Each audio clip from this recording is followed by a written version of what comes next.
Mando. L. Dawson, Fight Bananas. We just interviewed Justin Wetzel. Came off a huge upset win in the tournament. You just had a great moment as well tonight. He said, friendship no more after tonight. Do you feel the same way? The business is business. Literally, the funny thing about it, there's so much backstory that, the universe always just has a way of working things out the way they're supposed to be. Him and I were supposed to fight in January for $2,000. And now here we are, fighting for real money, playing with some real bread, and all the chips are on the table. So you're damn right. There's no friendship involved right now. We'll be friends right before that first punch and right after the last one. But in between that, I could give a damn about who's in front of me. I'll fight anybody for $500,000. $500 million, that's my great goal. $500 million would be awesome. He said that he is the guy to win this whole thing, and he already fought the championship fight against Kasim. What would be your response to that? My response to that would be he didn't fight me. Our championship fight was already written, and it didn't happen. So now here we are. We get to right that wrong or that mishap, and we make it happen here. So this is the real one. I think every single one to me is a championship fight. Every fight's the most important because at the end of the day, it's life or death in there. You're not out there playing soccer or doing something that's only going to give you minimal damage. Like, you're taking real life damage here. Like, look at my nose, for example, right now. You're playing with your life out there. So I'm definitely excited to go out there and roll the dice with a guy like Justin Wetzel. He just came off a huge upset, and I'm excited to steal that thunder. What do you expect to see from him in the cage? He said you guys are both Midwest guys. Do you expect a lot of these grappling exchanges like he had in the past fight? As you saw today, I don't necessarily have to strike, or I don't have to wrestle. I can strike too. I can mix it up too. He's a real complete guy. He comes from a great gym, great coaching, and a great fighter. So he has a great skill set. It's definitely a puzzle that I have to solve, but we both already have a nice little head start on each other, studying each other. So I guess we just bust that playbook back out and see what was supposed to happen. So we're going to go out there and let it fly, and you can bet your ass that two guys that aren't going to fold are going to go in there and see who's the better man. And I plan on coming out there and get my hand ready. After getting these opportunities, Contender Series, the Ultimate Fighter, just tell us how it feels for this to come full circle and to have such a big moment in one of these major promotions. It's to be honest, it's so hard to talk about this stuff without getting emotional, man. I've thought about quitting more times than I like quitting, and it's tough. It's a tough sport, So you love it. Sometimes it doesn't love you back. But today, it fucking loves me, man. And I'm very excited about it. So I went out there. I did everything I could to get this dub. This preparation was hard. I did everything right. I'm all over the place, training hard. And the universe just brought everything together for a perfect moment for a night like tonight. And I'm excited to keep going, keep that momentum going strong. And, everything that I lived up until this point has just been an experience to push me forward for this. And I'm excited to go out there and keep doing it. Thanks so much for being vulnerable with us. Congratulations, man. Thank you so much. Congratulations on your victory. Thank you, brother. With getting this first victory out of the way and having such a big opportunity, how do you put it in perspective that you are only 2 wins away from such a big accomplishment? I'm 1 win away, and then 1 win away again. So that's the way I look at it. I come from a wrestling background, and this is just a glorified wrestling tournament with punches involved. So to me, I got more experience than anybody in this bracket when it comes to wrestling tournaments or tournament format in general.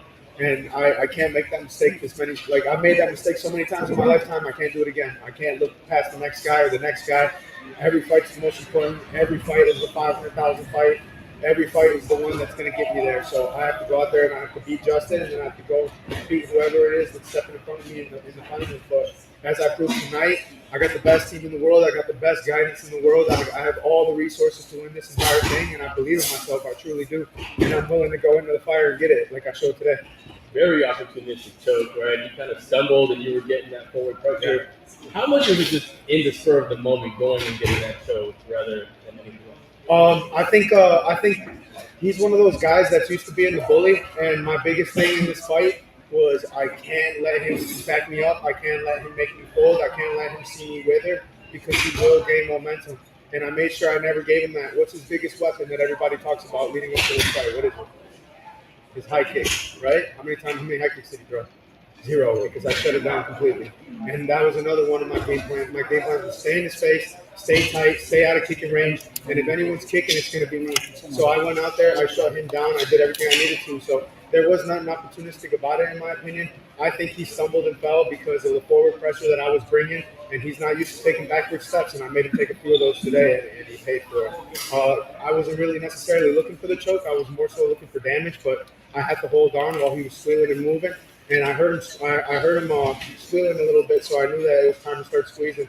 I knew that eventually he was with it, and eventually he would give me what I needed. So I went out there and I sealed the deal as fast as I could. Because at the end of the day, it's the tournament. I have to go and I have to keep it moving.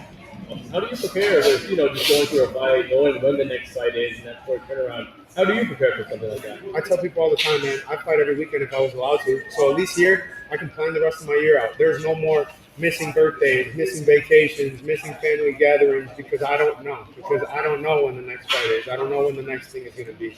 It's all laid out right in front of me.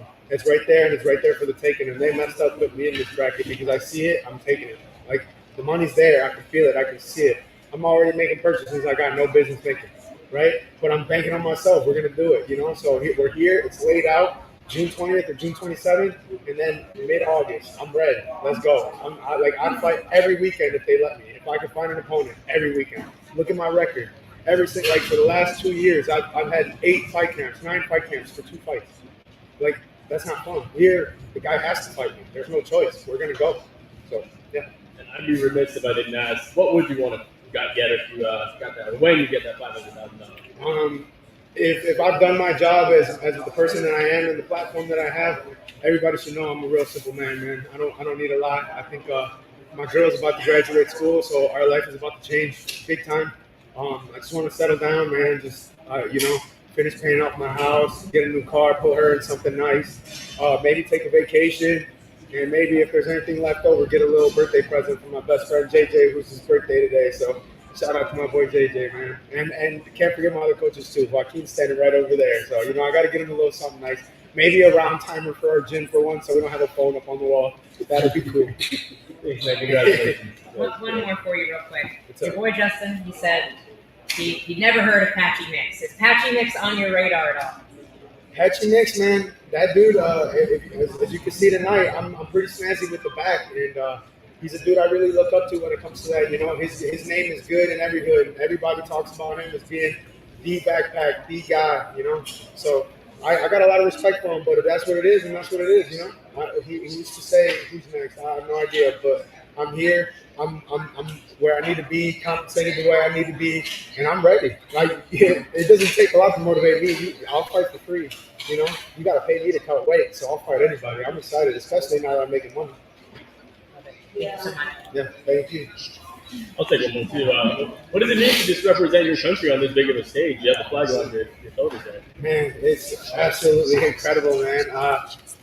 Everybody always talks about the heart of a Mexican, the spirit of that, of those warriors, and I feel like I truly embodied that today. And I feel like anybody who watched that was proud to know that we're under the same flag and we represent the same, So I love holding this flag in its highest. I love my people. I love my culture. I love everything my family sacrificed to get me to this position that I'm in today. So it's cool. It's cool to represent. Beautiful, man. Thank you, man. Oh, yeah. Absolutely. Awesome. If you could just get me a pose for a photo real quick. Ready? 1, 2, 3.